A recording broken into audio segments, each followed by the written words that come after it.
কেন আমেরিকা এত চেষ্টা করছে টাইটানিক জাহাজটিকে উপরে তোলার জন্য? টাইটানিক ডুবে যাওয়ার পর ১১০ বছরেরও বেশি সময় পেরিয়ে গেছে, তবুও আজ পর্যন্ত এটিকে উপরে তোলার জেদ শেষ হয়নি। অনেকে এ নিয়ে ভিন্ন ভিন্ন ধারণা দিয়েছেন।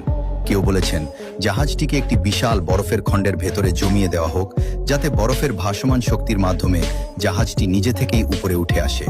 কিন্তু এর জন্য পুরো জাহাজটিকে সম্পূর্ণভাবে প্যাক করতে হবে এবং প্রায় ৫০ লক্ষ টন তরল নাইট্রোজেনের প্রয়োজন হবে। শুনতে যতটা সহজ লাগে, বাস্তবে কাজটি প্রায় অসম্ভব।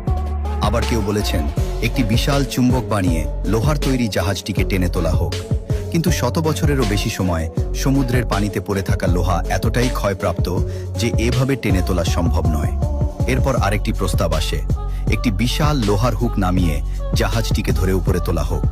কিন্তু টাইটানিক এখন এতটাই নাজুক হয়ে গেছে যে টান দেওয়া মাত্রই তা মুহূর্তে টুকরো টুকরো হয়ে যাবে।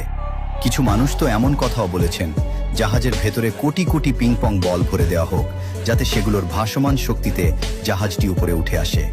কিন্তু গভীর সমুদ্রের চাপ এতটাই ভয়ঙ্কর যে পিংপং বলগুলো চোখের পলকেই চূর্ণ বিচূর্ণ হয়ে যাবে।